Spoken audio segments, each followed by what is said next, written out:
Die letzten Spiele in dieser Preußen-Münster-Karriere stehen an. Heute der nächste Gegner zu Hause.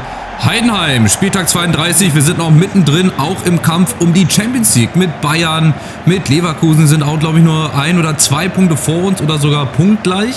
Müssen wir uns nochmal in der Tabelle angucken. Dazu haben wir natürlich noch ein Pokalfinale gegen Borussia Dortmund. Also wir können sogar noch einen Titel hier gewinnen und uns dann damit endgültig zu Legenden machen in Münster. Aus der Europa League sind wir ja leider ausgeschieden. Ganz unglücklich gegen Newcastle. Aber umso wichtiger ist halt heute so ein Heimspiel gegen Heidenheim. Die stehen unten, 17. Die stehen kurz vorm Abstieg. Also die brauchen halt auch noch jeden Punkt. Aber spielerisch sind wir denen schon überlegen. Also Heidenheim, das hat schon so ein bisschen Tradition. Fast diese Spiele gegen Heidenheim. Ja, gegen Heidenheim sind wir aufgestiegen zum Beispiel. Da haben wir gute Erinnerungen. Und von daher hoffe ich, dass wir heute eine gute Leistung auf dem Platz zeigen. Und dann dementsprechend uns noch die Chance bewahren, uns für die Champions League zu qualifizieren. Das ist jetzt so die Hoffnung für die nächsten und letzten Spiele, die ich hier habe. Dann haben wir, glaube ich, noch Augsburg und den 1. FC Köln, bin ich der Meinung. Also auf jeden Fall machbare Gegner. Und halt noch das Pokalfinale gegen den BVB und dann ist diese Saison vorbei. Und auch die Preußen-Münster-Karriere, weil es geht ja nicht weiter, habe ich ja gesagt. Nach 3 Saisons, 3 aufregenden Saisons mit Aufstiegen, mit spannenden Spielen, viele Tore, wird diese Saison dann beendet und diese Karriere und dann geht es aber bestimmt weiter. Dann startet bestimmt eine andere Karriere, vielleicht habe ich mir da auch schon was überlegt. Vielleicht ist ja auch da schon eine Umfrage vielleicht draußen im Community-Tab bei den Beiträgen, wo es dann vielleicht auch wieder um die Trikots geht, wo ihr dann wieder mitbestimmen dürft natürlich. Jetzt geht es aber heute hier erstmal gegen Heidenheim. Die ersten 10 bis 12 Minuten hatten die Heidenheimer viel Ballbesitz. Beginnt so ein bisschen verhaltener, ein bisschen schleppender, auch aus unserer Sicht. Aber wir fuchsen uns hier rein. Liestisch, der erste Ballgewinn und der hat Platz. Ja, Alvaro ist natürlich im Abseits. Und Nicolas im Tor. Muss sich da ganz schön strecken. Der war gar nicht schlecht geschossen. Ich glaube, Alvaro war vorne im Abseits. Deswegen konnte ich da leider nicht hinspielen. So. Eckball Wanner. Seitdem ich hier diese Eckenvariante mache, die kommen eigentlich nicht verkehrt. Aber auch leider teilweise zu lang. Jetzt muss Alvaro, der mit dem weitesten Weg, sich den Ball wiederholen. Aber er holt sich den. Sehr schön. Einwurf gemacht.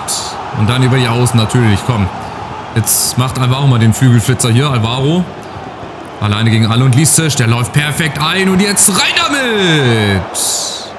Oh, den habe ich drin gesehen. Meine Stimme hatte sich schon dementsprechend erhöht. Und ich habe fest damit gerechnet, dass der reingeht. Weil mit links hat er öfter schon so Tore gemacht. Aus so Situationen. Deswegen kam das jetzt ein bisschen überraschend, dass der nicht reinging. Schade. Aber gut. Wir haben die Chancen, das ist schon mal das Wichtigste. Die Heidenheimer wirken jetzt defensiv nicht so stabil. Und auch nach vorne hin machen sie jetzt nicht unbedingt so viel Druck, dass ich jetzt sagen müsste, oh je, das wird heute sehr, sehr schwer für uns. Aber Wanner ist da! Und jetzt ist er drin! Und der ehemalige Heidenheimer, der jubelt natürlich nicht. Gegen seine Ex-Kollegen, da hält er sich ein bisschen zurück. Auch weil Heidenheim, wie gesagt, auf dem besten Weg in die zweite Liga wieder ist. Aber das ging halt zu einfach. Die stehen rum, die gucken nur zu, rücken raus. Jetzt weiß ich mal, wie ich mich fühle. Oder jetzt wissen die Gegner mal, wie ich mich fühle, wenn die gegen mich spielen. Und Wanner, der knallt den rein. Links wie rechts. Das wird echt noch ein riesen Spieler in dem Spiel hier. Der hat ein hohes Potenzial. Der kriegt auch eine gute Gesamtstärke. Also mindestens mal an die 90, wenn nicht sogar ein bisschen darüber hinaus. Wenn man halt regelmäßig mit ihm ins Training reingeht. Das mache ich natürlich hier nicht. Ne? Würde ich das auch regelmäßig machen, wäre er vielleicht schon 1, 2 Stärken weiter. Aber dadurch, dass ich das ja nicht mache, kann ich das nicht wissen. Und auch da dementsprechend nicht mitreden. Aber wir führen. Das ist wichtig. Gerade gegen so einen Gegner, wenn da erstmal das 1-0 gefallen ist. Vielleicht ist das ja dann so ein Zeichen, dass dann auch das zweite und das dritte Tor folgt. Ihr seht, wir machen hier unglaublich viel Druck. Wir pressen nimmt 2, 3 Mann, aber leider nicht erfolgreich. Und jetzt kommt Heidenheim über Mikkel Kaufmann, aber Chavez ist da. Ganz locker leicht einmal abgelaufen und dann geht es wieder über die Mitte. Sehr viel Platz. Und die Chance schnell umzuschalten. Alvaro, Liestisch. Wanner unten ist durch gegen Fürnbach. Jetzt ist wieder niemand in der Mitte. Alvaro lässt sich fallen. Liestisch ist da. 1 gegen 1. Da kommen wir nicht vorbei. Die Heidenheimer, die laufen punktgenau immer mit. Stehen uns immer auf den Füßen, jetzt aber Jongwa. Mit der Chance, sich zu lösen. Alvaro, und da ist er wieder. Da ist Wanner. Schade, zu lange gebraucht. Und dann ist ein Heidenheimer dazwischen. Es dauert aber nicht mehr lange. Ich habe das Gefühl, hier fällt gleich das zweite Tor, wenn wir in eine vernünftige Ecke reinschlagen. Aber Nicolas, das war dann doch zu ungefährlich. Das ist halt die große Gefahr. Du musst das zweite Ding machen gegen so einen Gegner, der sowieso schon gefühlt am Boden liegt. Und ja, am Rande der zweiten Liga, den musst du eigentlich hier 2-3-0 mal mindestens schlagen. Es geht halt auch ums Torverhältnis, ne? Wir haben nicht das Beste. Wir haben viele Tore geschossen. Wir haben aber auch ultra viele kassiert. Ich glaube, mit die meisten von den Teams, die da oben in der Tabelle stehen. Von daher sehr, sehr unglücklich und deshalb wichtig, nochmal hier ein paar Dinger nachzulegen. Je nachdem, wie dann die Konkurrenz spielt, ne? Roso Remberg. Ja, Chavez ist gleich mal vorne geblieben. Mal gucken, der kann auch gut schießen. Oh, aber als Innenverteidiger, jetzt fehlt er hinten. Wagner und Jongwa, der kommt auch mit zurück. Zack, Ball haben wir wieder zurückerobert. Also es ist sehr, sehr, sehr schwach. Man sieht, warum Heidenheim da steht, wo sie stehen, nämlich auf dem 17. Platz. Das ist bislang sehr, sehr schwach. Und jetzt haben wir die Chance aufs zweite. Listisch, aber jetzt gibt es sogar Abschluss. Weil der nach dem abgeblockten Schuss doch nochmal dran war. Also es dauert nicht mehr lange. Ihr seht, es geht nur in eine Richtung. Wir machen sehr viel Druck. Hinten Sinamoy hat bislang eigentlich einen entspannten Nachmittag. Da hat er auch schon andere Spieler erlebt in der Rückrunde. Das war nicht immer so. Aber vorne müssen wir halt auch unseren Job machen, ne? Sonst bringt das ja alles nichts.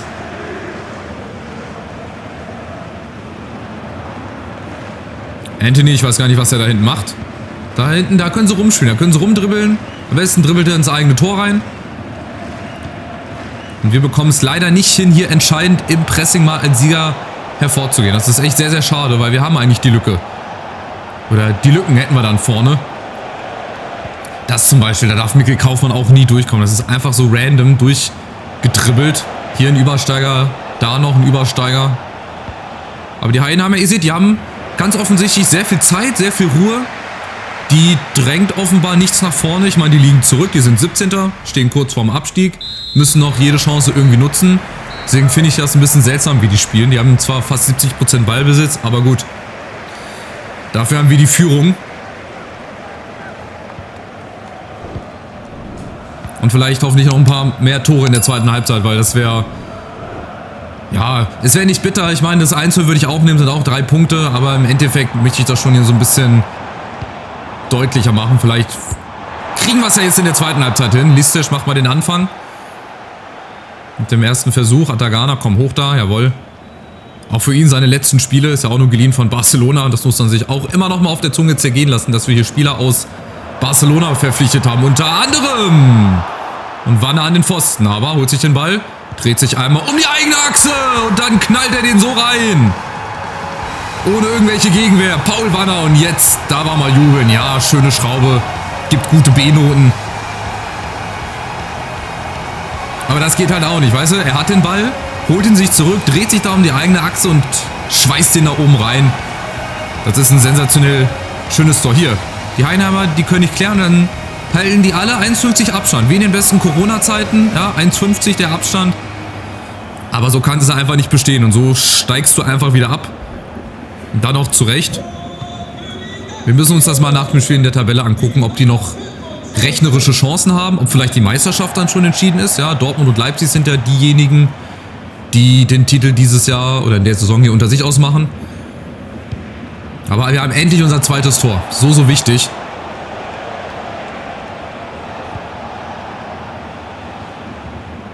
Und genauso müssen wir jetzt weitermachen. Und in dem Fluss bleiben, weiterhin vorne drauf gehen im Pressing. Anthony, ach, der gerade die ganze Zeit rumgeskillt hat hinten.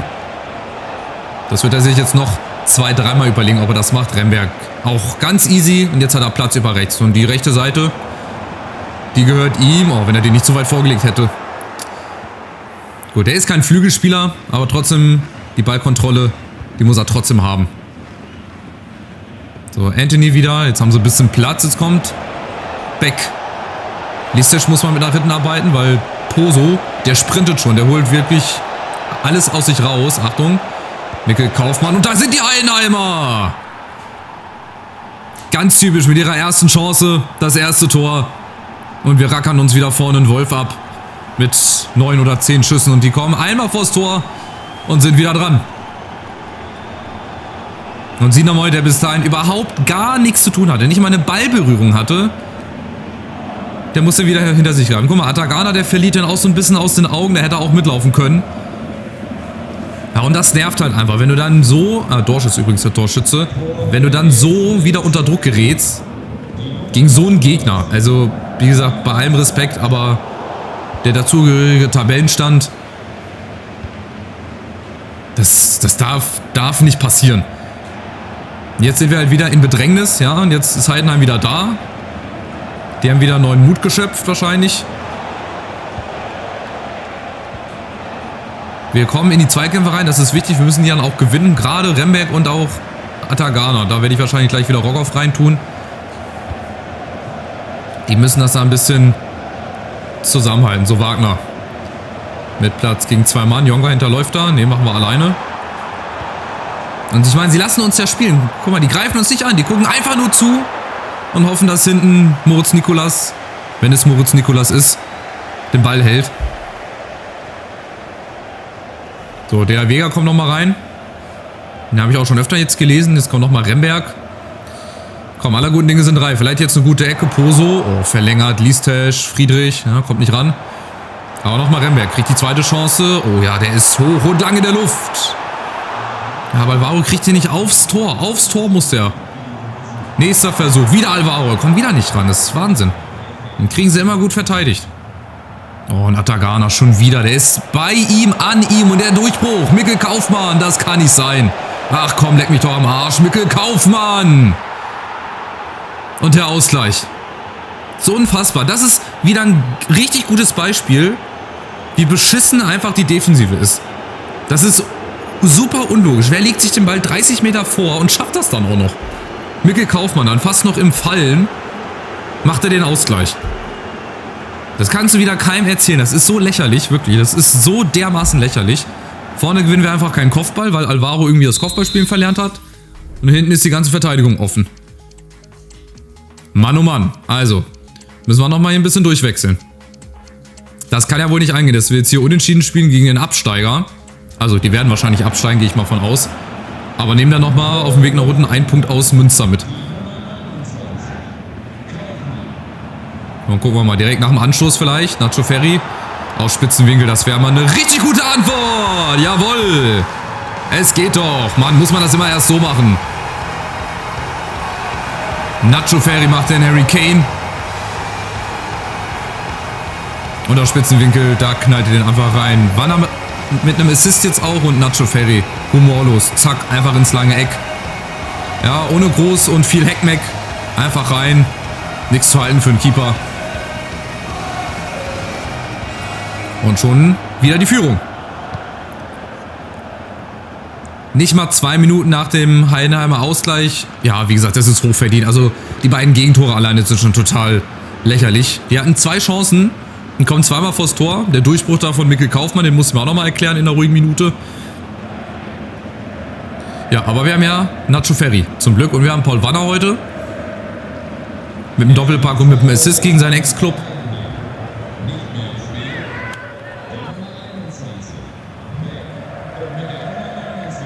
André Duda kommt dann halt nochmal rein. Der spielt auch schon gefühlt seit 100 Jahren. Ich dachte, der hat schon längst aufgehört. Aber offenbar nicht. So, noch 10 Minuten. Was gelingt den Heidenheimern noch? Was gelingt uns noch? Ich hoffe, dass uns hier vielleicht noch das sichere 4. gelingt, weil dann wäre ich ein bisschen beruhigter. So halt nicht. Weil so kann Heidenheim immer noch mal gefährlich nach vorne kommen. Habt ihr ja gesehen. Aber die Fehlpässe, die spielen uns jetzt natürlich in die Karten. Listesch, oh, wird er gefoult, aber Wanner macht's alleine.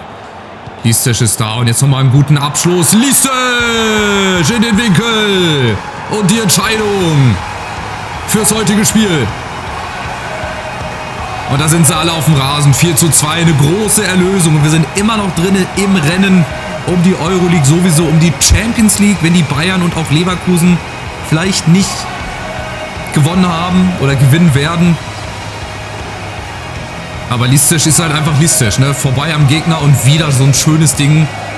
Knapp unter die Latte.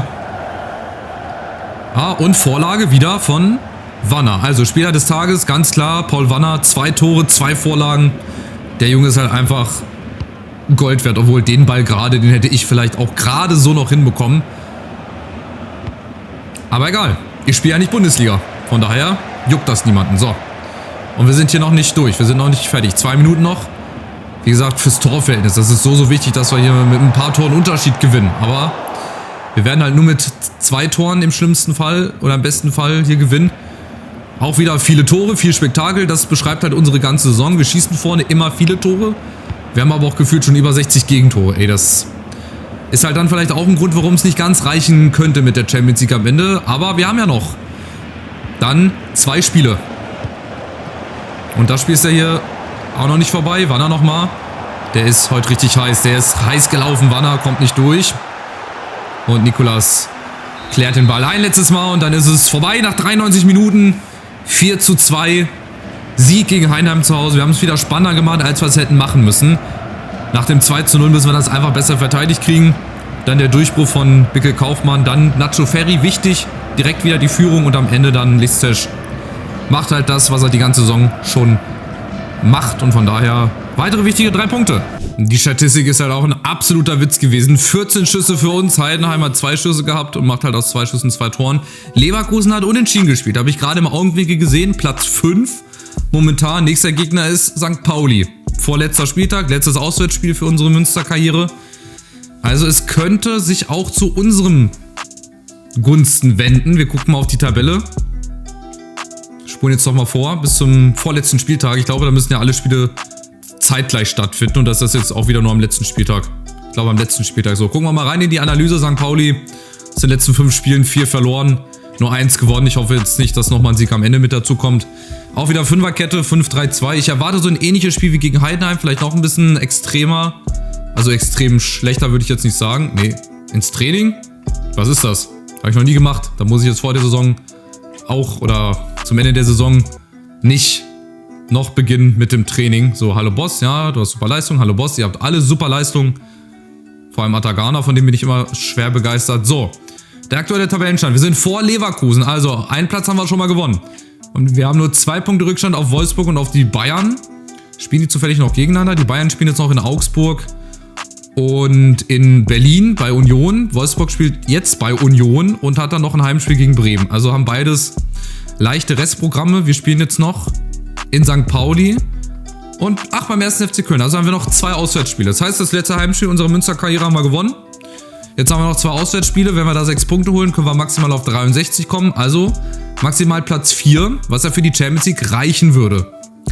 Aber Wolfsburg und die Bayern müssen halt nochmal irgendwo ein paar Punkte liegen lassen. Oben entscheidet sich das zwischen Dortmund und Leipzig rechnerisch. Also entweder oder. Ich hoffe, dass Dortmund das macht. Die spielen jetzt noch in Frankfurt am letzten Spieltag und gegen Leipzig. Also vielleicht entscheidet sich schon die Meisterschaft. Wenn Dortmund gegen Leipzig gewinnt, ist das Ding durch. Wenn nicht, dann haben wir am letzten Spieltag die Entscheidung. Unten sind sowohl St. Pauli, obwohl doch, vom Torverhältnis her. Die haben zwar 6 Punkte Rückstand auf den FC Augsburg, aber haben halt das um 17 Tore schlechtere Torverhältnis. Also die müssen 17 Tore aufholen in 2 Spielen. Und das kann ich mir bei St. Pauli nicht vorstellen. Bei Heidenheim wird es ein bisschen knapper. Die haben nur 4 Punkte Rückstand. Was aber feststeht, dass die letzten 3 Teams die Relegation unter sich ausmachen. Die Kölner sind schon gerettet und die weiteren Teams dann natürlich auch. Heißt, wir können Glück haben, dass die Kölner vielleicht nicht mehr mit voller Intensität dann am letzten Spieltag spielen. St. Pauli wird nochmal versuchen, alles rauszuhauen. Und vielleicht kassiert Augsburg ja auch nochmal eine hohe Klatsche. Ich weiß es nicht, ihr werdet es erfahren. Im nächsten Part das vorletzte Spiel meiner Münster-Karriere. Das vorletzte Auswärtsspiel in der Bundesliga. Und dann haben wir ja noch das Pokalfinale. Da fieber ich schon sehr, sehr drauf hin. Also macht's gut, vielen Dank fürs Zuschauen. Lasst einen Daumen nach oben da und kostenloses Abo auf dem Weg zu 10.000 Abonnenten. Vielleicht habe ich es ja auch schon erreicht zum Standpunkt dieses Videos, zur Veröffentlichung dieses Videos. Wir werden sehen. Macht's gut. Ciao, ciao.